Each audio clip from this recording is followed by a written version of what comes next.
Salut les amis. Alors aujourd'hui, on va parler du premier tome de la série Meg Corbin qui s'appelle Lettres écarlates de Anne Bishop.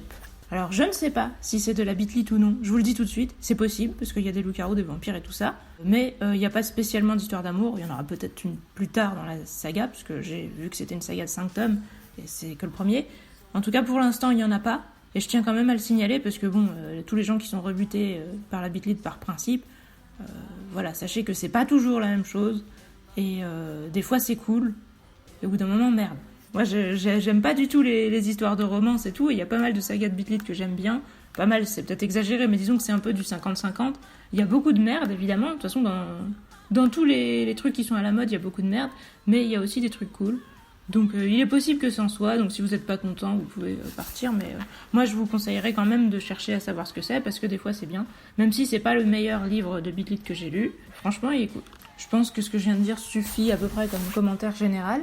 Résumé, alors, au départ on a un espèce de résumé du monde dans lequel on vit, où on nous dit que depuis le début de l'humanité, les humains ont dû cohabiter avec les autres qui peuvent être potentiellement des mecs qui se transforment en animaux, mais pas que, ça peut aussi être des élémentaires, etc. Grosso modo, c'est des êtres qui ont des pouvoirs, qui ont plusieurs formes, qui sont beaucoup plus puissants, etc.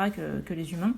Et donc, depuis le début, les humains sont un peu en infériorité, et même s'ils ont progressé, qu'ils se sont multipliés, etc., au départ, ils devaient survivre, et ils survivaient pas beaucoup, parce que les autres les défonçaient, et au bout d'un moment, ils ont réussi à avoir des accords avec les autres pour avoir des territoires à eux, etc. Donc ça fonctionne, mais c'est une paix un peu précaire. Disons qu'il y a beaucoup d'incompréhension entre eux, les humains ont tendance à un peu détester les autres, et si jamais ils les attaquent, les autres font des petits massacres, ce qui calme les humains pendant un temps, etc. Donc on sent que l'ambiance est tendue, et donc au stade où on en est à l'époque moderne, les autres commencent un peu à faire du commerce avec les humains, parce que ça les intéresse d'avoir des objets qui appartiennent aux humains, d'avoir un mode de vie plus humanoïde. D'ailleurs, la plupart, on sait qu'ils ont développé des formes humaines, entre guillemets, que récemment. Autrement dit, les mecs les loups-garous, entre guillemets, on nous dit qu'en gros, à la base, c'est des métamorphes, donc on sait pas quelle est leur forme d'origine, on sait même pas s'ils en ont une, mais qu'ils ont pris la forme de loup avant, et qu'ils se sont entraînés comme ça pendant des milliers d'années parce que c'était un gros prédateur et que du coup ils ont pris la forme de quelque chose de fort et que maintenant ils prennent une forme humaine parce que ça leur est utile dans le monde moderne, mais que pour eux c'est pas instinctif et c'est pas très intuitif et c'est pas très agréable. Donc en gros quand ils sont sous forme humaine ils cachent assez mal leur côté prédateur. Bref, du coup il y a un début de cohabitation et de commerce entre les deux, mais ça tient à pas grand chose. Du coup il y a des espèces de villes intermédiaires, ce qu'ils vont appeler l'enclos après le long du bouquin. C'est une réserve une réserve, je sais pas si on peut dire, mais c'est une ville d'autres, donc d'êtres surnaturels, qui ouvrent certains de leurs bâtiments aux humains. Donc ils peuvent ouvrir genre une librairie, quelques commerces comme ça aux humains, mais c'est quand ils le décident, et quand ils décident de les foutre dehors, ils les foutent dehors. S'il y en a un qui transgresse leurs règles ou qui vole ou quoi que ce soit, ils le butent. Donc voilà, on sent que l'ambiance est pas super zen non plus. Et dans cette ville, ils ont besoin d'un agent... j'allais dire de change, je sais pas si on peut dire ça, mais d'un espèce d'agent intermédiaire pour faire les livraisons des produits des humains aux autres. Donc c'est une espèce de postière en fait, mais pour avoir des relations avec les humains, parce que les humains sinon ont trop peur de traiter directement avec les surnaturels. Et voilà, donc pour une humaine qui leur sert un peu d'intermédiaire. Donc il y a un poste à pourvoir sur ce plan. Et donc l'héroïne qu'on va suivre, qui donc s'appelle Meg Corbin, va arriver dans cet enclos, donc cette ville de surnaturel, et se proposer pour ce poste tout en sachant qu'elle a très peu de chances d'y survivre parce que généralement les humains qui travaillent dans les villes de surnaturel ils disparaissent très vite et on n'en entend plus parler parce qu'ils se font probablement bouffer ou quoi que ce soit dès qu'ils déplaisent à leurs employeurs. Donc elle s'engage là parce qu'on sait qu'elle fuit des gens et qu'elle a un passé compliqué, on va dire, qui fait que en gros elle considère qu'il vaut mieux mourir ici en essayant de gérer sa propre vie et de faire ses propres choix plutôt que de se faire rattraper par son passé. Au début, ça c'est vraiment la situation initiale. Et histoire, du coup, on va suivre dans les débuts l'intégration de Meg dans cette ville.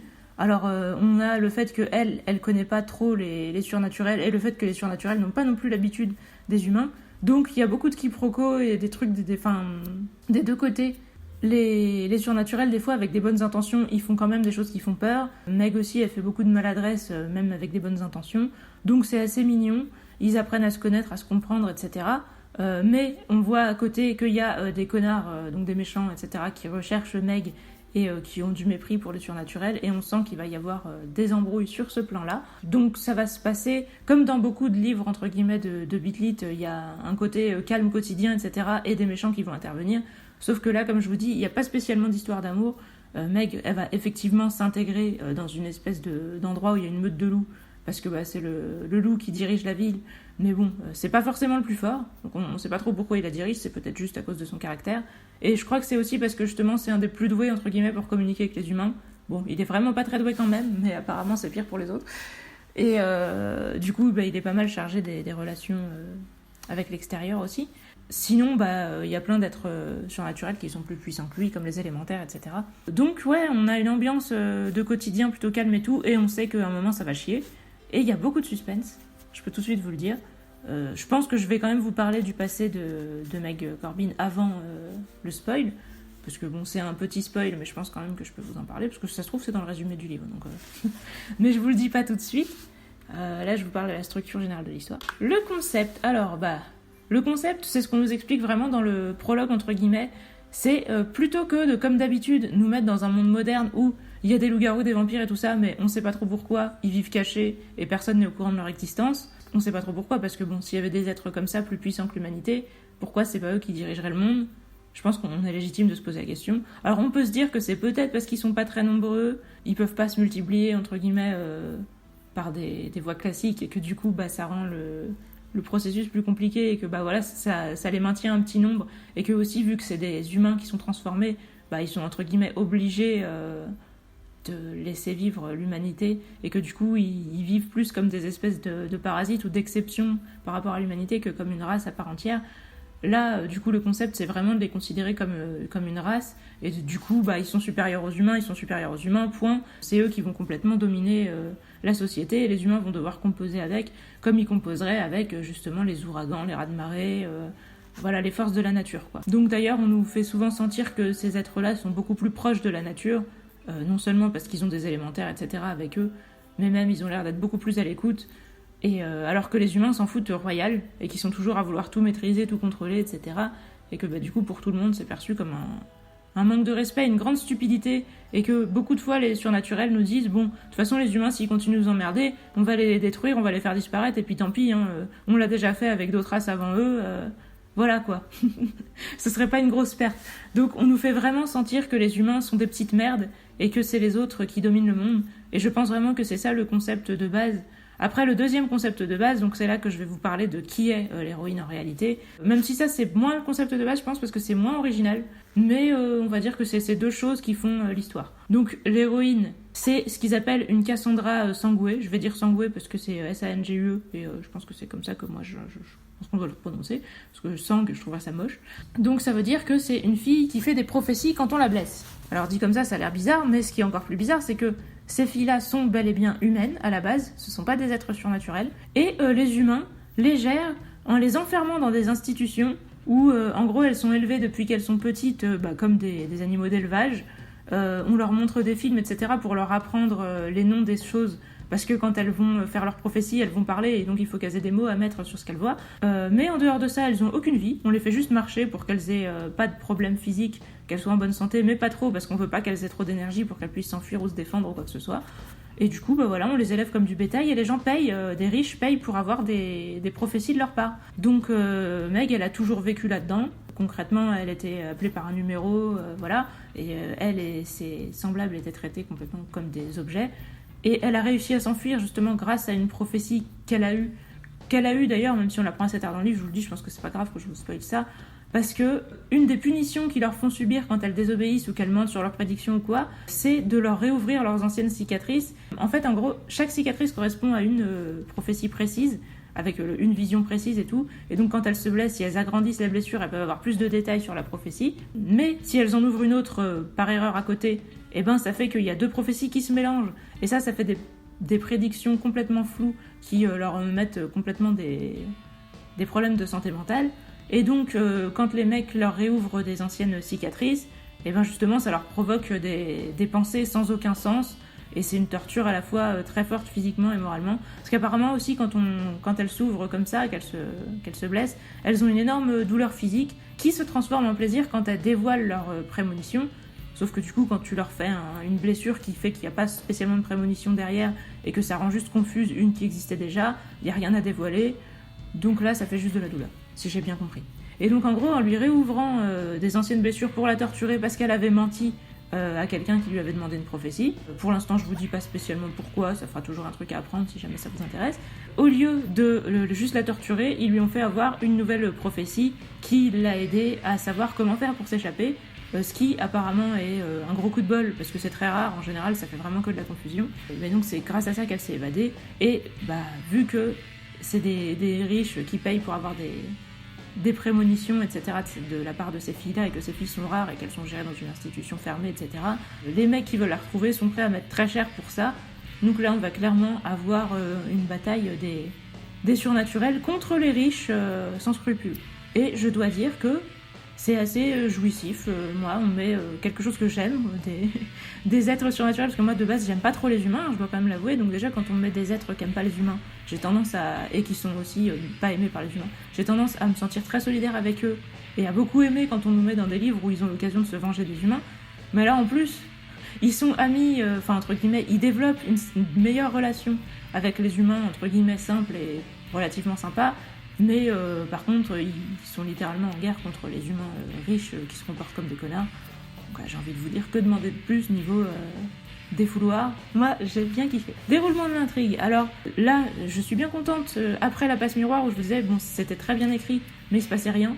Là, c'est beaucoup moins bien écrit, mais par contre, il y avait un putain de suspense. J'avais vraiment du mal à lâcher le livre. Comme je vous dis, au début, il y a le côté, on découvre la ville, on découvre son fonctionnement. Meg, elle essaye de s'intégrer dans tout ça, c'est mignon. Là, ça va encore, mais à partir de la moitié du bouquin, y a une fille qui est une vraie connasse, qui commence à prendre des infos pour les transmettre aux mecs qui recherchent Meg, et à partir de là, on peut plus trop lâcher le bouquin, parce que cette fille-là, elle fait des trucs assez horribles, et elle s'en fout, parce qu'elle fait partie de ces gens qui sont apparemment, comme la majorité des humains, qui considèrent vraiment les autres comme une sale race, quoi, de manière générale. Du coup, ça la dérange pas du tout de faire des choses extrêmement cruelles, du moment que ça touche pas des humains.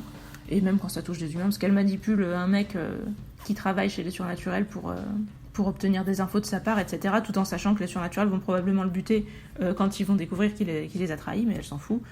Donc cette fille est une vraie salope, et à partir du moment où elle intervient dans l'histoire, moi j'ai trouvé ça très difficile de lâcher le bouquin une seule seconde. Et il y a vraiment beaucoup de suspense. On est très attaché au personnage, parce que vraiment, il y a une relation très mignonne entre Meg et les loups. C'est pas pour une fois spécialement une histoire d'amour, une histoire avec un mec, etc.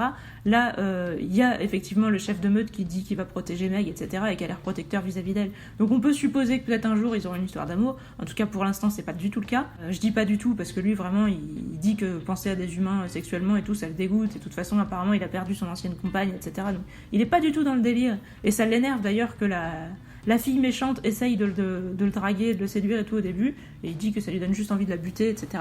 Et Meg non plus, elle éprouve rien vis-à-vis de lui à part de la peur et tout.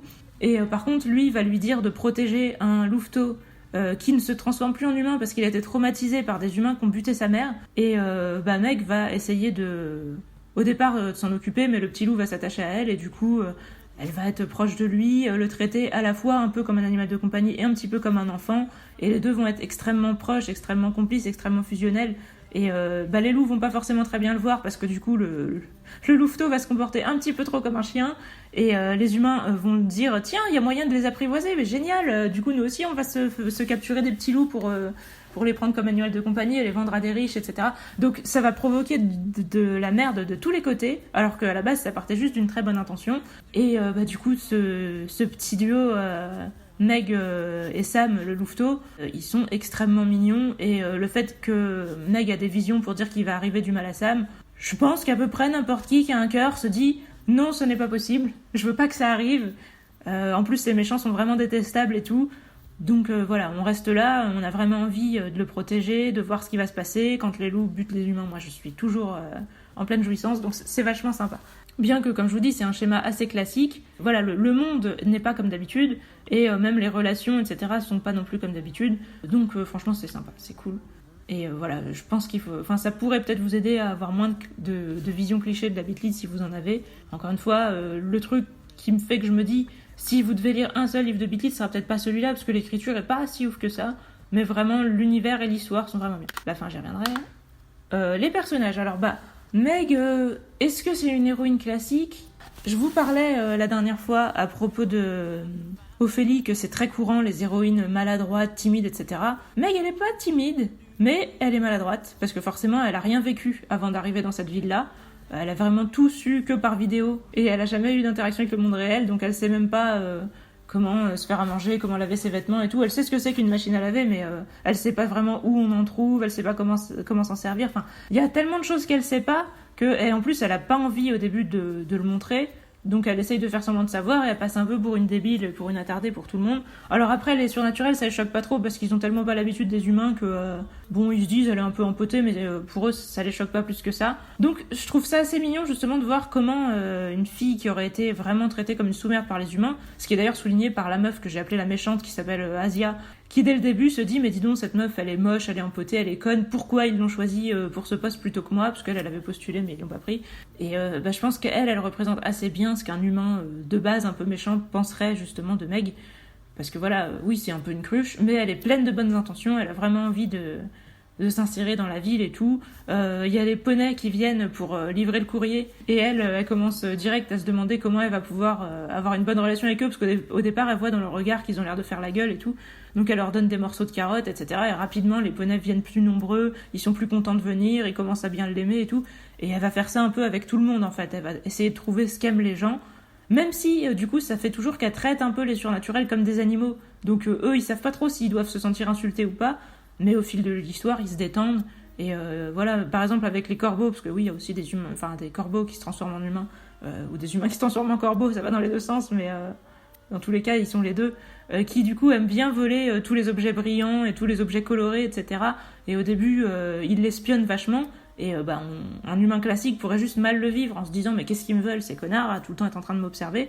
Et elle prend l'habitude de leur dire bonjour, donc déjà elle les traite comme des gens justement et pas comme des animaux. Et ensuite quand ils viennent lui voler ses stylos et tout, elle leur dit non, rends-les-moi et tout ça, elle se laisse pas trop faire, mais en même temps elle comprend ce qu'ils aiment là-dedans, et du coup elle leur achète des jeux de construction pour enfants, donc je sais pas, peut-être des Lego ou des trucs comme ça, pour que eux après ils aient quelque chose avec lequel jouer à la place de ces stylos. Et donc ils commencent après à lui dire « Oh, c'est trop bien » et à tous en vouloir. Et donc elle en commande plusieurs boîtes pour plusieurs d'entre eux, etc. Et il y a beaucoup de choses où c'est comme ça, en fait. Elle a un côté très enfantin. Et finalement, les animaux aussi, ils ont un côté très enfantin. Donc ils se retrouvent là-dessus, même si à côté, eux, ils ont un côté très brutal, alors qu'elle, elle a un côté où elle a facilement peur et elle est très vulnérable quand il y a des problèmes. Ils ont une relation mignonne, donc je dirais pas que les persos sont originaux. Je sais pas si c'est original, mais en tout cas, ce qui m'a vraiment plu, c'est le fait que justement les surnaturels soient extrêmement cruels, brutaux, et que ils détestent les humains, etc. Et que du coup ça change un peu de tous les livres de Beat classiques où les surnaturels essayent juste... en gros, soit il y a les méchants qui tuent les humains, soit il y a les gentils qui les aiment bien et qui ressemblent totalement à des humains, et il n'y a pas trop d'être... entre guillemets, entre les deux. Je veux dire, là, la plupart, c'est pas qu'ils détestent les humains, c'est qu'ils ont connu beaucoup de connards parmi les humains, ils ont même pas de raison de les aimer, ils les comprennent pas, donc voilà, ils sont pas spécialement malveillants, mais pour eux, voilà, c'est des proies, et puis point, quoi. Donc ils les méprisent, et puis c'est tout, et ça, c'est bien fait, c'est original, et j'ai trouvé ça vraiment très agréable. Après, sinon, le personnage de Simon, voilà, c'est juste le chef de meute, et il est protecteur, voilà, il s'énerve quand il y a des problèmes, et... à la fois il fait peur, mais à la fois il est rassurant parce qu'on sait qu'il va protéger les siens et tout, donc il est super classique. Rien de spécialement original à ce niveau, mais je vous dis, c'est l'univers et le contexte qui est cool. Sam, pareil, c'est un enfant qui communique plus parce qu'il a été traumatisé et qui va reprendre goût à la vie petit à petit. Donc il est vachement classique. Il a des côtés un peu peste, enfant gâté et tout par moment, mais on a du mal à vraiment ne pas l'aimer ou lui en vouloir pour ça, parce que voilà, il était traumatisé et on est content de le voir heureux. Encore une fois, c'est extrêmement classique, mais ça marche bien, c'est agréable, parce que c'est un livre aussi qui bouge, comme je vous dis, qui avance vite.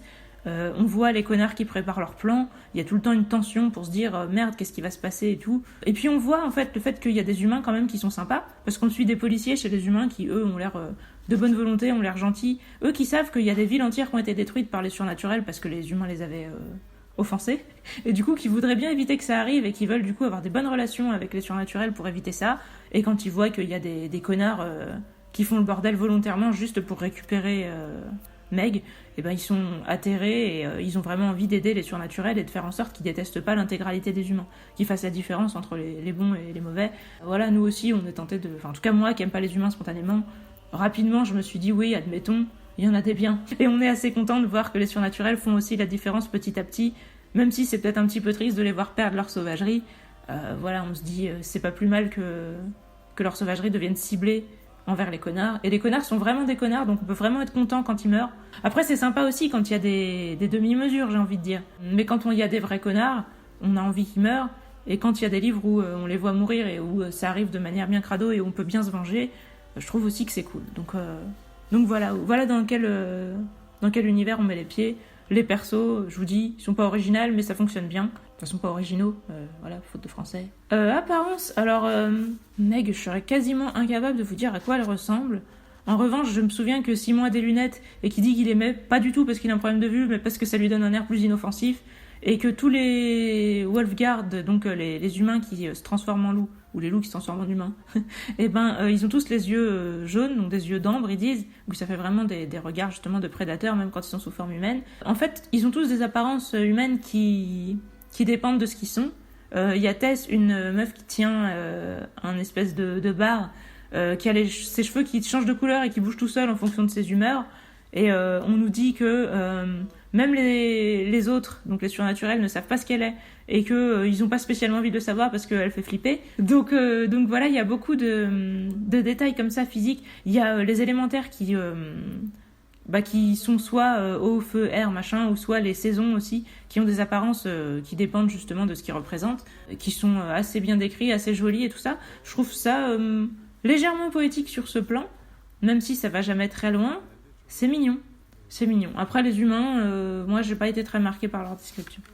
Mais leur personnalité, je vous dis, elles sont simples, mais elles fonctionnent bien parce que ça bouge beaucoup. Encore une fois, les personnages, ils sont tout le temps dans l'action. Et puis, des fois, il suffit de pas grand-chose. Par contre, on n'est pas dans un livre, comme je vous disais, avec Stephen King, où les personnages sont uniques. Là, si je prends Meg ou Simon ou Sam et que je les mets dans une autre histoire, vous vous en rendrez clairement pas compte. Parce qu'il se résume à 4 ou 5 mots. Comme je vous dis, Simon, voilà, c'est un chef. Il est à la fois très dominant, très dirigiste et tout. En même temps, on voit qu'il tient réellement aux siens, etc.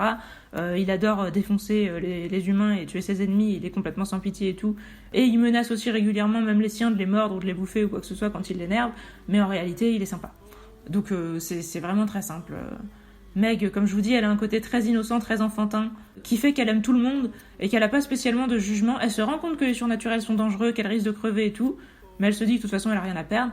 Et rapidement, elle s'attache réellement à eux, elle les considère réellement comme sa vraie famille. Donc voilà, c'est juste une fille paumée qui a vraiment besoin d'aimer et d'être aimée. Donc voilà, ça marche toujours, elle est toujours attachante, même si ça casse pas des briques niveau originalité. De l'évolution, oui, il y en a, parce que comme je vous disais, on démarre sur un truc où Simon et les siens ont certes autorisé les humains à rentrer dans leur ville et à acheter des trucs parce qu'ils ont envie d'en apprendre plus sur eux, mais eux ils se disent que limite c'est pour en apprendre plus sur leurs ennemis et pour décider s'ils vont vraiment les éliminer ou pas. C'est vraiment pour essayer de les comprendre un peu de manière, on va dire, scientifique, mais ils prévoient pas du tout de s'attacher à eux. Au départ, quand il emploie Meg, pour lui c'est juste un objet, on va dire, un outil ou un animal ou quoi qu'il utilise. Et puis finalement, il va s'attacher à elle, il va se dire tiens, il y a des humains bien, et il se rend compte, il se dit en gros, je suis obligé de me laisser vivre des humains parce que s'il y a plus d'humains, Meg sera malheureuse. En gros, il faut qu'elle ait sa meute d'humains. Et du coup, lui-même, ça le dérange de se rendre compte que du coup, il est obligé d'être plus indulgent envers les humains ou d'en protéger certains.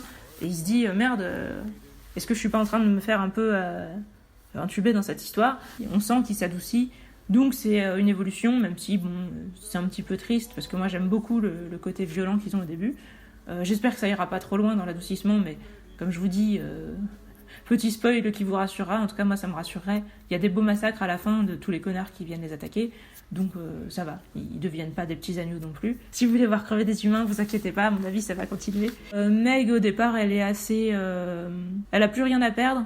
Donc elle est assez désespérée et un peu prête à tout. Elle, je pense qu'elle reste à peu près comme ça, même si plus le temps passe et plus elle est attachée ceux chez qui elle vit.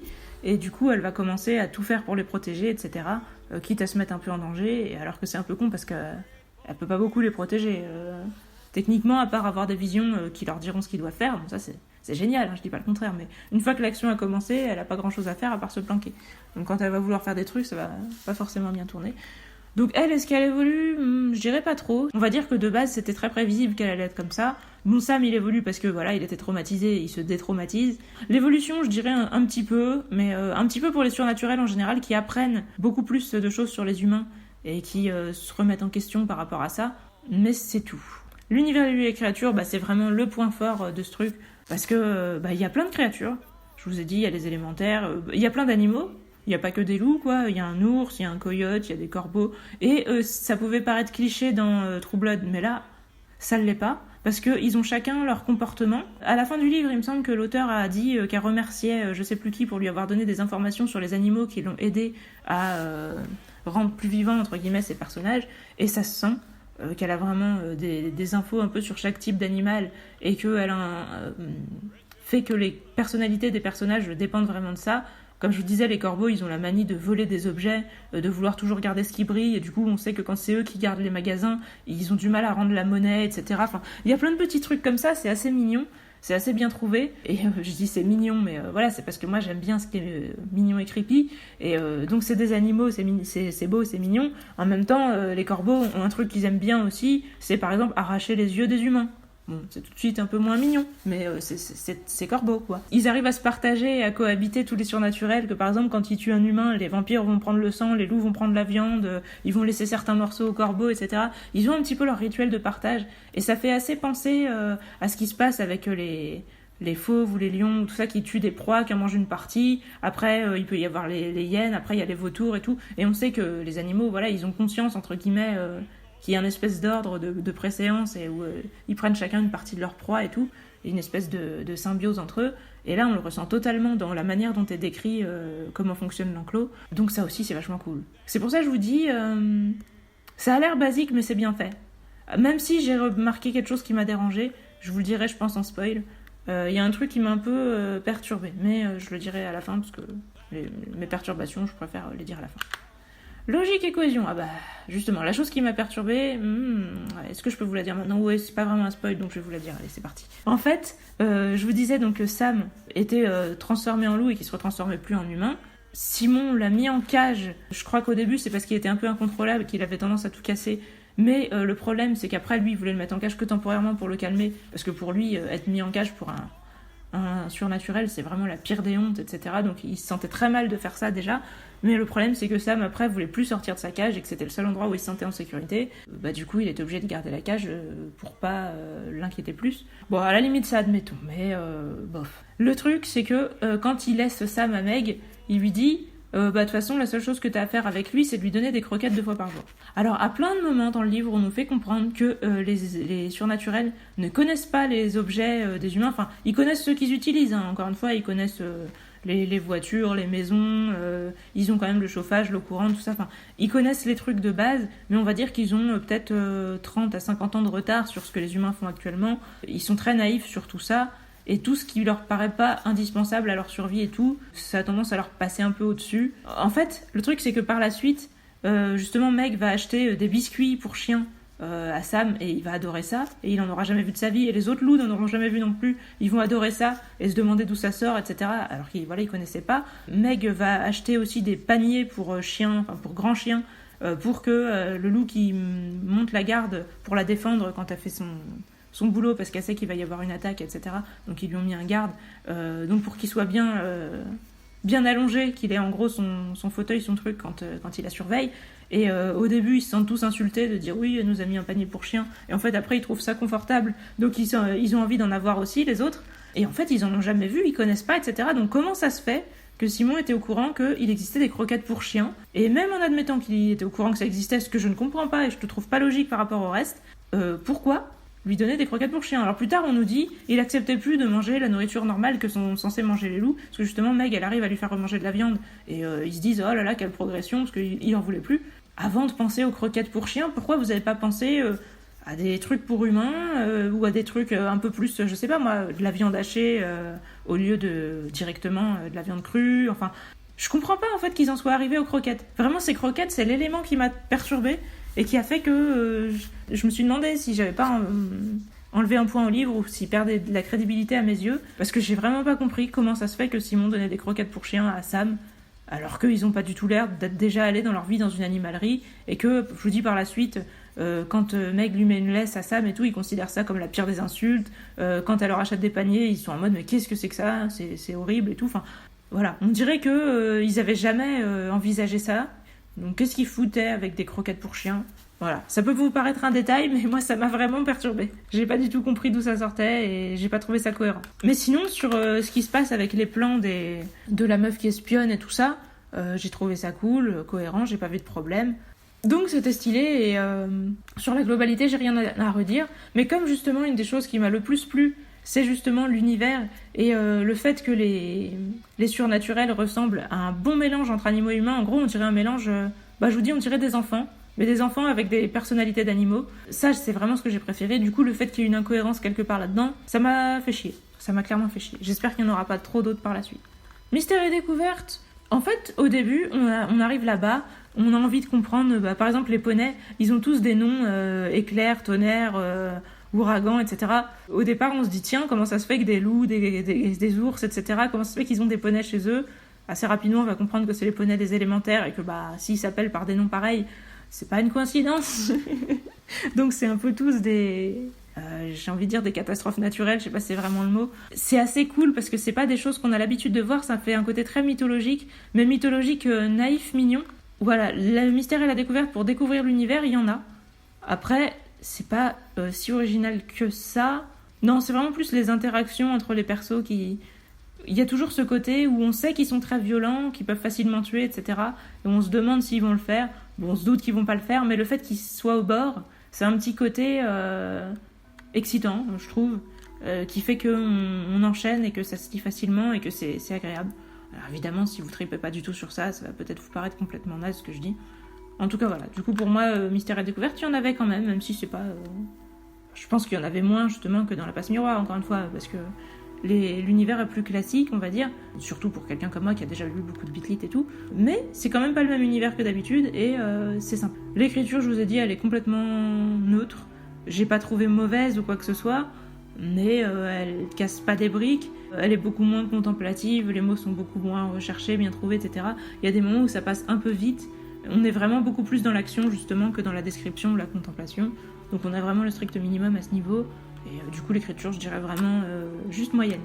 Poésie et contemplation, je vous dis, il y en a un petit peu dans la description des élémentaires, la description des êtres surnaturels, il y a des choses bien trouvées. Notamment, un truc que j'ai bien aimé, je sais pas si c'est l'endroit pour le dire, mais les surnaturels ont remarqué que les humains détestaient qu'ils soient entre deux formes. Et donc, en gros, il leur arrive d'être en forme humaine, il leur arrive d'être en forme animale, on va dire, mais ils essayent de s'interdire devant les humains d'être entre deux formes parce qu'ils savent que ça les traumatise. Et justement, à un moment où Simon perd complètement le contrôle, il est super énervé, il se transforme un peu en loup.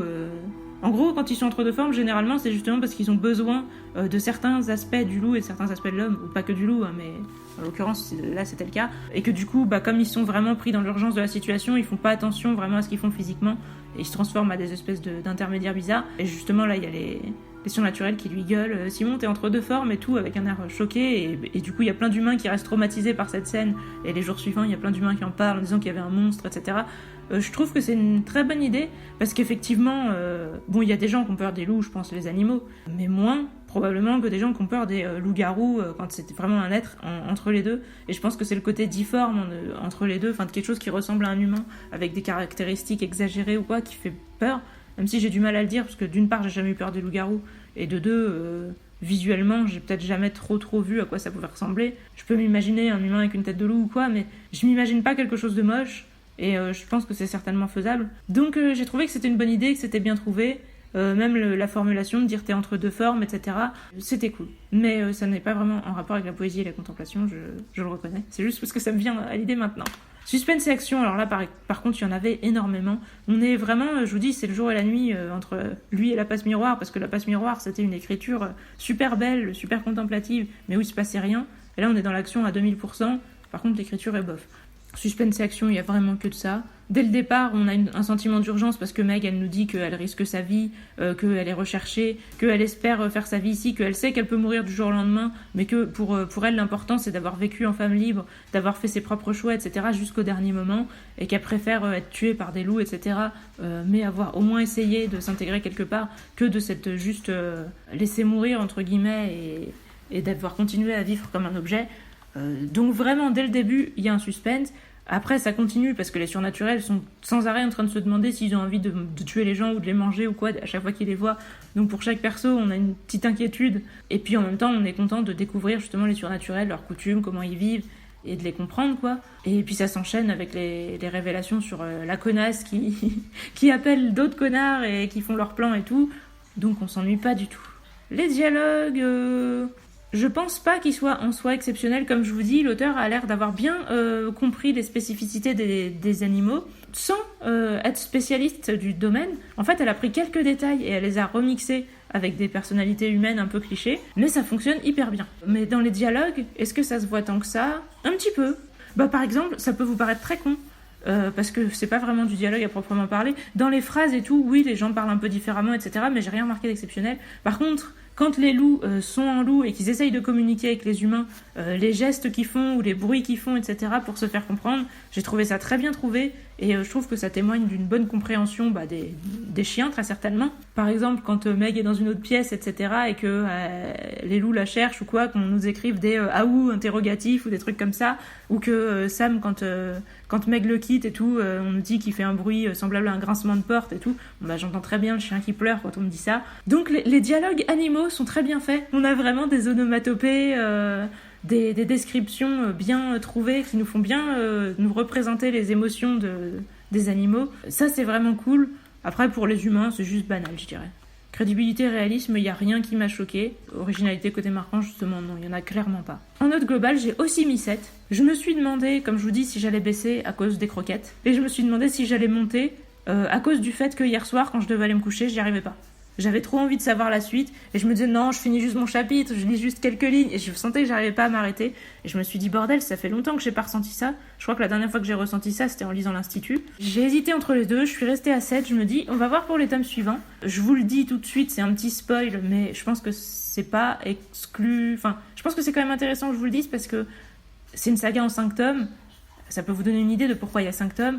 On nous a mis des petits warnings, des petits teasings sur le fait qu'il pourrait y avoir une guerre entre les surnaturels et les humains, que les flics, les surnaturels, un peu tous les gentils ont envie d'essayer de l'éviter, mais on sent que les méchants n'ont pas fini et qu'ils vont continuer de nous emmerder.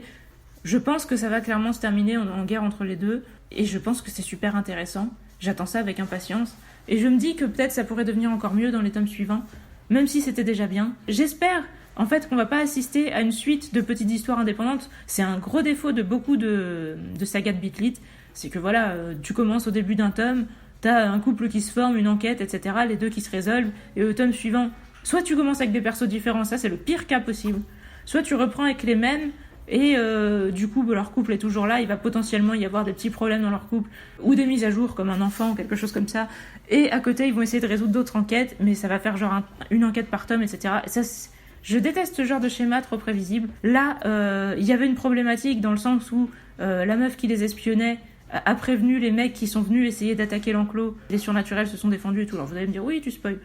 Oui, mais je spoil pas les détails. Et je pense qu'une saga en 5 tomes, on se doute que l'héroïne n'allait pas mourir dans le premier. Donc je pense que c'est pas très grave que je vous spoil ça. C'est le schéma plus du livre que vraiment les actions en elles-mêmes. Et donc, l'héroïne s'en sort, mais on nous fait comprendre que les méchants existent encore. Même si la saloperie de meuf, la Asia, je vous dis tout de suite, elle est morte. Et je vous le spoil parce que c'est cool. Parce que pendant le livre, vous allez vraiment avoir envie qu'elle meure. Je vous le dis tout de suite, cette meuf, vous allez... Normalement, moi en tout cas, tout le long du livre, je me disais... qu'est-ce que j'espère qu'elle va souffrir, celle-là. Je pense et j'espère qu'on a un potentiel pour une saga qui, au lieu de faire des petites histoires indépendantes en chaque tome, va vraiment faire un truc qui se développe, qui devient... à plus en plus grande échelle, qui nous parle vraiment de l'humanité et des surnaturels dans leur globalité, et où on voit vraiment le monde globalement changer et tout. Et c'est vraiment ce que j'espère, et si c'est le cas, je vais peut-être monter à 8 par la suite. Après, s'il y a d'autres croquettes, des incohérences comme les croquettes, je risque de descendre, on verra. En tout cas, moi, je suis assez optimiste et j'ai hâte à la suite. Sur ce, attention, je spoil.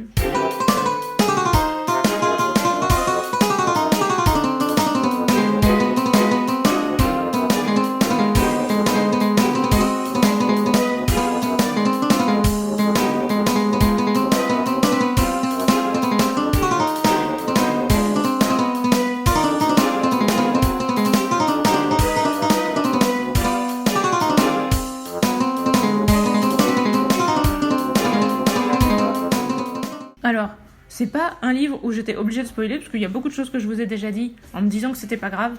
Mais je le fais pour le principe, pour vous raconter, si ça vous intéresse de ne pas le lire et que je vous raconte la fin. Ou alors si vous êtes le genre de personne comme moi, qui aime être spoilée et que ça donne envie de lire, c'est plutôt pour vous que je le fais.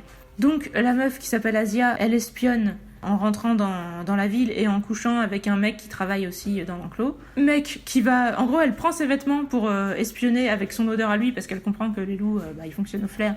Du coup, les loups vont retrouver effectivement son odeur à lui, et ils vont le dégager de la ville, lui dire t'es viré, tu dégages. Ils hésitent à le tuer, mais ils le font pas. Par contre, par la suite, Asia a mis du poison dans les sucres qui étaient destinés aux poneys, et quand ils vont apprendre ça, ils vont remettre le sucre à la police. La police vont être payés par les riches connards pour ne pas traiter le sucre, pour ne pas avoir la réponse et pour ne pas que l'affaire s'ébruite, etc.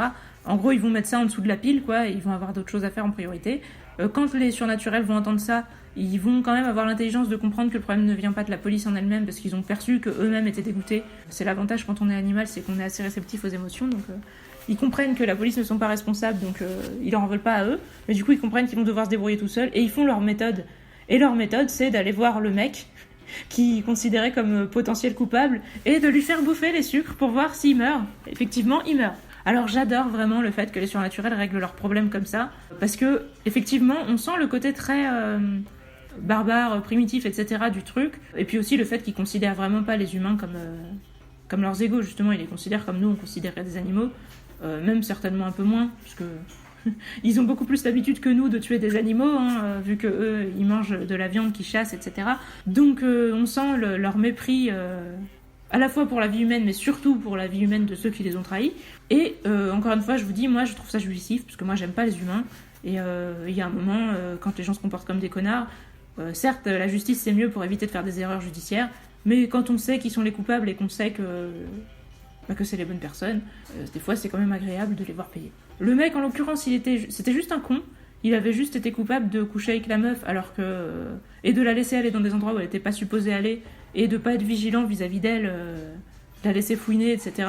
Mais bon, on sait qu'il aimait pas non plus les surnaturels et qu'il les servait, mais tout en se disant je les hais, de toute façon je fais ça juste pour l'argent, mais c'est connard et machin, donc on n'a pas trop de pitié pour lui. Donc voilà, et ils règlent leurs problèmes comme ça.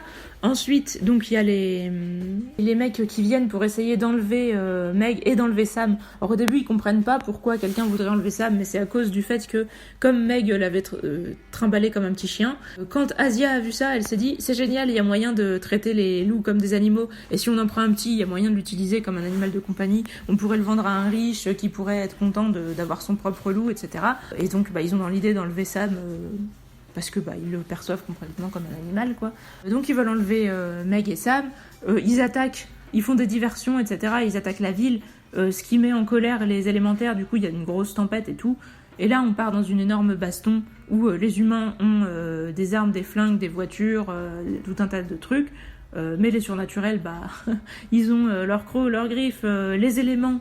Et voilà, c'est déjà pas mal. Après il y a les vampires aussi qui peuvent se transformer en brume et aspirer le sang des gens même à distance et tout. Les élémentaires, voilà, non seulement il y a hiver, tout ça qui contrôle la tempête de neige et compagnie, mais il y a feu qui peut brûler les gens de l'intérieur, voilà, donc c'est assez bourrin. Donc grosse baston, des morts dans tous les sens, mais des morts des deux côtés. Et à la fois malheureusement parce qu'on est vraiment attaché au surnaturel, en tout cas moi je l'étais, et à la fois c'est cool parce qu'on sait que justement on n'est pas dans un livre trop bisounours, même si évidemment ni Sam, ni Simon, ni Meg ne vont avoir trop de problèmes. Il va y avoir quand même des morts chez les loups.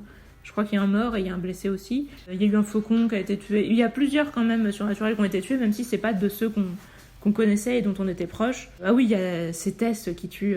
Tess, je vous disais, donc spoiler de ce qu'est Tess. Moi, je me disais, quand on voyait ses cheveux bouger, et qu'on nous disait que quand elle se laissait aller, son regard faisait un peu mourir les gens, etc., et qu'il y avait des gens, quand elle a tué le mec avec les sucres, quand elle est sortie, elle était un peu énervée, du coup, elle s'est pas trop contrôlée, et dans l'immeuble où était le mec, il y a des gens qui avaient des parties de leur corps morts ou paralysées. Enfin, c'est des parties comme si, genre un bras qui était mort, un œil qui est mort, donc ils avaient genre un œil qui voyait plus, un bras qui marchait plus, des trucs comme ça. Et moi, je me suis dit, tiens, ça doit être une méduse. Mais en fait, après, on nous dit qu'il n'y a pas vraiment de nom pour ce qu'elle est, et que c'est, je sais plus comment ils appellent ça, une absorbeuse de vie, ou une faucheuse de vie, ou... Enfin bon, en tout cas, elle se nourrit de la vie des gens, littéralement, quoi. Donc si elle se laisse aller, les gens autour d'elle meurent, y compris les surnaturels, donc elle n'a pas intérêt à se laisser aller, même si les humains comme d'hab sont plus fragiles, ça tue tout le monde. Et donc elle nous dit d'ailleurs que ceux de son espèce sont rarement acceptés, même dans les communautés de surnaturels, et que c'est pour ça que les autres ne savent pas ce qu'elle est, et qu'ils préfèrent que ça continue à ce qu'ils ne le sachent pas. Et du coup, c'est elle qui va buter Asia. Alors moi, j'ai trouvé ça quand même déjà un petit peu trop rapide. Je me suis dit, oh, vous auriez pas pu justement la torturer un petit peu plus, parce que là, bon, on la voit quand même crever, ça va, elle a son petit paragraphe pour ça. Mais moi, j'aurais bien aimé qu'elle souffre encore plus longtemps. Et j'ai bien aimé quand le vieux vampire Erebus, du coup, qui aime bien Meg, dit ouais, bah ces mecs-là, vu qu'ils lui veulent du mal, en gros, vous êtes autorisés à bien les torturer avant de les tuer, quoi. Et que l'autre vampire, Vlad, qui est le vampire principal qu'on va suivre, il est étonné parce qu'il se dit tiens, c'est pas du tout quelque chose qu'on fait habituellement avec les humains parce que c'est extrêmement cruel, ça c'est vraiment un truc qu'on fait envers nos pires ennemis, quoi. Voilà, il y a les corbeaux, comme je vous disais, qui mangent les yeux d'un mec. Le mec est coincé dans la neige et qui appelle à l'aide. Alors là, je rigole, vous allez dire, oh, mais qu'est-ce qu'elle est sadique cette meuf, mais oui, bien sûr que oui. Je vous ai dit, j'aime pas trop les humains. J'aime pas les humains qui méprisent les animaux, la nature et tout ça. Donc ceux-là, oui, j'ai bien envie qu'ils souffrent. Si vous êtes comme moi, vous allez bien aimer ce livre. Alors effectivement, si ça vous fait pas kiffer, peut-être que vous êtes pas au bon endroit. Mais donc ouais, l'humain qui est enfermé, qui est pris dans une espèce de congère, qui a été certainement faite par Hiver et sa tempête de neige et tout, ou par les poneys, je sais plus. Voilà, de toute façon il est pris dans la neige, il appelle à l'aide et tout, et il y a les corbeaux qui arrivent et puis qui se disent tiens, qu'est-ce qu'on va faire de lui et tout, et qui se disent oh bah de toute façon c'est un connard, voilà, il a fait ci, il a fait ça, donc allez vas-y, moi je prends l'œil gauche, toi tu prends l'œil droit et tout, et il lui bouffe les yeux, et après il se barre et il le laisse finir d'agoniser dans la congère, quoi. Donc j'ai trouvé ça bien cool. Il y a plusieurs morts comme ça. Je vous ai dit, il y a Feu qui bute un mec en le brûlant de l'intérieur et tout. C'est cool aussi. Franchement, sympa ce passage. Il y avait beaucoup d'action, beaucoup de morts, beaucoup de bordel. Ça courait dans tous les sens. On était inquiets pour les persos qu'on aimait bien et on était en train d'être content de voir crever les persos qu'on n'aimait pas. Donc c'était vraiment bien sympa. La mignonitude du début plus ça. Moi, j'ai vraiment l'impression d'avoir été bien satisfaite. Je sais pas si je vous l'ai dit, mais c'est peut-être un peu bizarre, mais je vous avoue mes faiblesses. Après Dune, quand j'ai eu fini Dune, j'avais une espèce d'angoisse à l'idée de lire avec un cerf-flèche bas dans le bloc-notes. J'avais l'impression que je comprenais plus, et je me disais, ça doit venir de moi, mes capacités mentales ont encore diminué, j'arrive plus à lire comme ça, je vais plus jamais pouvoir en profiter comme ça. Quand j'ai commencé à lire La Passe Miroir avec un cerf-flèche bas, j'avais l'impression de pas suivre, d'être perdue. Et du coup, j'ai commencé à lire ligne par ligne La Passe Miroir. Au bout d'un moment, je sais plus, peut-être au bout de 4 ou 5 chapitres, j'ai recommencé à lire avec un cerf-flèche bas et ça s'est bien passé. Mais je sentais quand même que j'avais besoin de beaucoup d'attention. Et je me disais, merde, ça y est, je me suis encore dégradée. Et quand j'ai relu ce livre, bon, pour les premiers paragraphes où ça décrivait le fonctionnement du monde, je l'ai aussi lu ligne par ligne et je me disais aussi, merde, je vais jamais pouvoir lire ça avec un cerf-flèche bas. D'ailleurs, au début, je me demandais même si j'allais pouvoir le lire tout court, parce que les premiers paragraphes, ça racontait comment fonctionnait le monde, mais de manière extrêmement expéditive, et je me disais, si tout le livre est comme ça, je vais jamais réussir à rentrer dedans ou à ressentir quelque chose. Ça fait trop compte-rendu, historique, machin. Alors heureusement, non, c'était vraiment que le prologue, et dès que ça commence, dès qu'on est avec Meg, ça devient normal. Mais du coup, dès qu'on a été avec Meg, j'ai lu encore un petit peu avec Flèche Basse, après j'ai mis un cerf-flèche bas, j'ai vu que j'arrivais à suivre, ça m'a rassurée. Et au milieu du livre, je me suis rendu compte que je me sentais bien, que j'avais retrouvé le plaisir de la lecture que j'avais avant. Vraiment ce plaisir justement d'écouter avec la synthèse et de bien suivre et de pas avoir l'impression que je loupe des trucs ou que c'est trop compliqué, etc. Un côté facile à lire où je suis vraiment prise dedans et j'ai vraiment les images qui me défilent en tête et j'ai vraiment l'impression de vivre un truc, de regarder un film ou quoi. Et je me rends plus compte que je suis dans mon appart en train de manger ou autre. J'ai vraiment retrouvé tout ce que j'aimais vraiment comme sensation de la lecture et je suis reconnaissante à Steve de m'avoir rendu ça et ça me redonne envie de lire. Et là je sens que je vais enchaîner une période où je vais lire quasiment un livre par jour à nouveau, alors que ça fait plusieurs mois que j'avais pas fait ça. Mais là je suis motivée à fond. Je pense que du coup ça révèle des qualités de ce livre, même si, comme je vous dis, c'est les qualités d'un livre facile à lire. Donc c'est pas un livre, c'est pas de la grande littérature, c'est pas un livre qui va vous marquer à vie ou quoi, mais c'est un bon moment de divertissement et c'est déjà cool. Voilà. Sur ce, n'hésitez pas à me dire ce que vous pensez, sauf si c'est de la merde. Et moi, je vous dis à la prochaine. Salut!